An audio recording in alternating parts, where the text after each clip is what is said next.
High বন্ধুরা, কেমন আছো তোমরা সকলে? আশা করি তোমরা সবাই খুব ভালো আছো। চলে এসেছি তোমাদের সামনে আবার কথা সিরিয়ালের গল্পটা নিয়ে। তোমাদের সামনে আজকে তুলে ধরবো 25th অগস্ট, মানে হচ্ছে 25শে আগস্টে কথা সিরিয়ালের গল্পটা।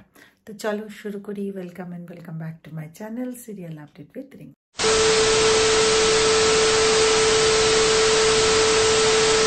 তো বন্ধুরা, আমরা 25th অগস্ট মানে 25শে আগস্টে কথা সিরিয়ালের গল্পে আমরা দেখতে পাই যে কথাকে সকলেই বোঝানোর চেষ্টা করছে, মানে অ্যানি, প্রি, অঙ্কিত, প্যাটি, ইভেন অগ্নি তো বটেই, যে কেন এরকম তুমি ভাবছো বা তুই ভাবছিস, যে যেভাবে কথাকে সম্বোধন করে সে বোঝানোর চেষ্টা করছে। কিন্তু কথা তো প্রচণ্ড কাঁদছে আর বলছে আমি কোনোদিন আর মা হতে পারবো না।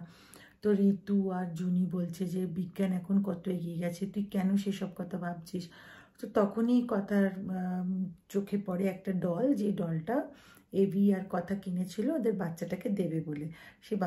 সেই ডলটাকে ধরে চেপে প্রচণ্ড জোরে কাঁদতে কাঁদতে বলে, পাচক মশাই আমরা ভেবেছিলাম এটা দেব আমাদের সন্তানকে, কিন্তু দেখুন আমাদের সেটাও দেওয়া হলো না।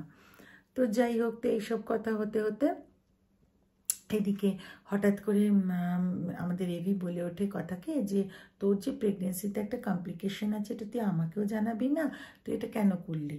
তো যাই হোক, তো তখন বলতে তো এভি আবার এটাও বলছে যে তাহলে আমি একটা অন্য ডক্টর দেখাতাম, আর কেন এই ডক্টরকে আমার ঠিক মতো বিশ্বাসও হচ্ছিল না, আর এরকম কারোর কনসার্ন ছাড়া এরকম অপারেশন করে দিল, এটা তো ঠিক কথা না।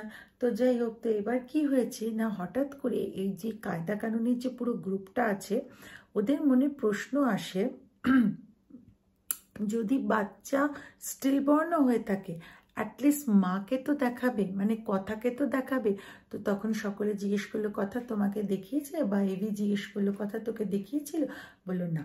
তো তখন প্রি বললো এটা কিন্তু ইললিগেল, মাকে অ্যাটলিস্ট দেখাতেই হবে।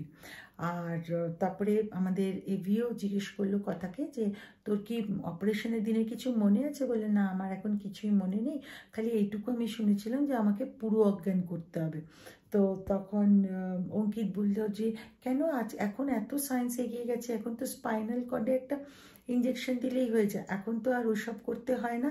তো তখন মানে এভিও বললো হ্যাঁ কথাটা তো ঠিক কথা। তো যাই হোক, তো তখন ওরা মানে কথা একটা আশ্বাস পেল যে হয়তো কিডো কোথাও থাকলেও থাকতে পারে, তো কিডোর খোঁজ করতে হবে। তো এদিকে তখন আবার এভি আবার প্যাটিকে বলল যে তুই ইমিডিয়েটলি একটা কাজ কর, এদের মানে এই ডক্টরটার ব্যাপারে একটু খোঁজ কর তোর ডিপার্টমেন্টে।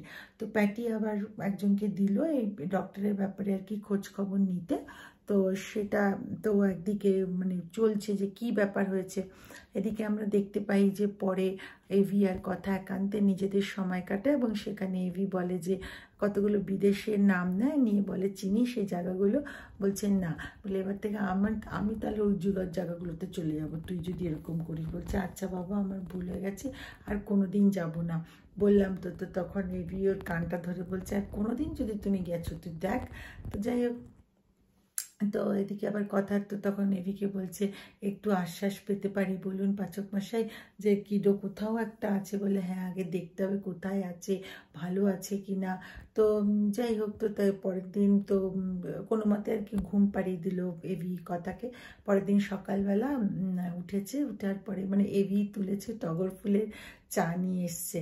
তো তখন এভি বলছে যে নে ওঠ, আস্তে আস্তে ফ্রেশ ট্রেশ হয়ে চা খা। তো তখন বলছে কথা বলছে আপনি এটা কী বানিয়ে নিয়ে এসেছেন? বলে টগর ফুলের চা। বলে আপনি জানলেন কী করে যে এর এত মানে গুণাগুণ আছে, এই সময় চাটা খেলে ভালো হয়? বলে শোন, আমি বললাম শেফ এভি, আমি জানবো না? তবে হ্যাঁ, এই গুণাগুণগুলো আমি তোর ডায়েরি থেকে দেখেছি। বলে আপনি আমার ডায়েরিতে হাত দিয়েছেন? বলে কেন রে, তোর ডায়েরিতে কোনো প্রেমের গল্প আছে? যদি থাকেও আমি পাতা উল্টে উল্টে চলে যেতাম, আমি পড়তামও না। তুই যা, ফ্রেশ হয়ে যা, ফ্রেশ হয়ে গিয়ে খা।